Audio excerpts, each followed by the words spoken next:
বিসিবির আছে হাজার কোটি টাকা, শুধু টাকা থাকলেই কি হয়? এগিয়ে যেতে শক্ত প্রতিপক্ষকে ডিঙাতে কর্তাদের থাকা লাগে বুদ্ধি কিংবা দূরদর্শিতা।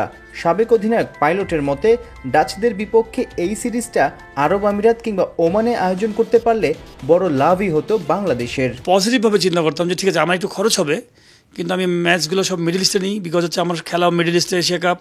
তাহলে আমার মনে হয় আরও বেশি ভালো হতো যে মিডল ইস্টে খেলতাম, ওই এনভায়রনমেন্টে খেলতাম। নেদারল্যান্ডকে আমি একটু অপরচুনিটি দিতাম, বিশ্বকাপে যেন ওরা 150, 1500, 200 রান যদি করতে পারে, তাহলে আমিও একটা সুন্দর একটা ভালো প্র্যাকটিস ম্যাচ পেতাম। ধরেন যে এটাকে প্র্যাকটিস ম্যাচ, তো প্র্যাকটিস ম্যাচের জায়গায় আমি দেখা গেলো যে আলটিমেটলি কোনো প্র্যাকটিসই হলো না। হয়তো 2-1 ব্যাটসম্যান হয়তো প্র্যাকটিস হয়েছে, বোলারদের হয়তো প্র্যাকটিস হচ্ছে, বাট ব্যাটিংয়ে তো রানই করে নেয়, বোলাররা তো খুবই কনফিডেন্স পাবে। কিন্তু যখন আপনি ওখানে গিল ব্যাটিং, এটা কি বোলারদের কি এটা ফেক কনফিডেন্স হয়ে যাবে না? একটু কাইন্ড অফ ফেক কনফিডেন্স হবে। আপনি হয়তো নিজের ঘরে হয়তো অনেকগুলো উইকেট আসলো, কিন্তু দেখা গেলো যে আপনি যখন ফ্ল্যাট ট্র্যাকে 200 রানের উইকেটে যদি খেলা হয় মিডল ইস্টে, তো ওখানে শুভমান গিল ব্যাটিং করবে, দুর্বল প্লেয়ার থাকবে না, তখন ওখানে হয়তো হাফ বলি বলে এখানে উইকেট পেয়েছেন, ওখানে পাবেন না।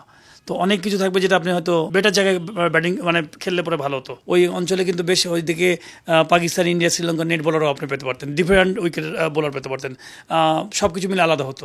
তো আমার কাছে মনে হয় যে আপনি যদি ওই কন্ডিশনে যদি ম্যাচগুলো খেলতেন, আপনার জন্য হয়তো কোয়ালিটি ম্যাচ হতো, এবং হয়তো দেখা গেলো যে নেদারল্যান্ড একটু বেশি ভালো ব্যাটিং করতে পারতো, ভালো উইকেট পেয়ে।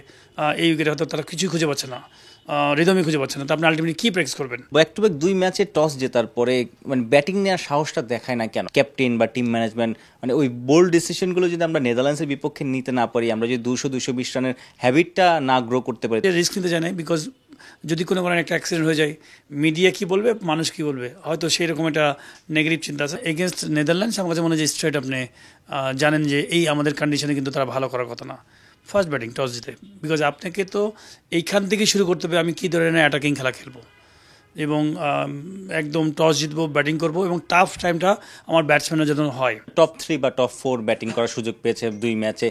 Middle order, lower middle order ফিনিশাররা কিন্তু ব্যাটিং করার সুযোগ পায়নি। এই যে জুলিয়ান উডের সাথে অনেক কাজ করলো তারা পাওয়ার হিটিং নিয়ে, ম্যাচের সিনারিও তো ভিন্ন জিনিস। এই ল্যাকিংস নিয়ে কি জাকির কিংবা তাহিদ হৃদয় তাদের আসলে যেতে হচ্ছে এশিয়া কাপ? মাঠের মাঝখানে যে দৌড়াবেন, ব্যাটের মাঝখানে বল লাগা, একটা বিশ্বাস তৈরি করে নিজের মধ্যে যে আমি সুন্দর টাচে আছি, রানের মধ্যে আছি, সেই ল্যাকিংসটা কিন্তু মিডল অর্ডারের মধ্যে থাকবে।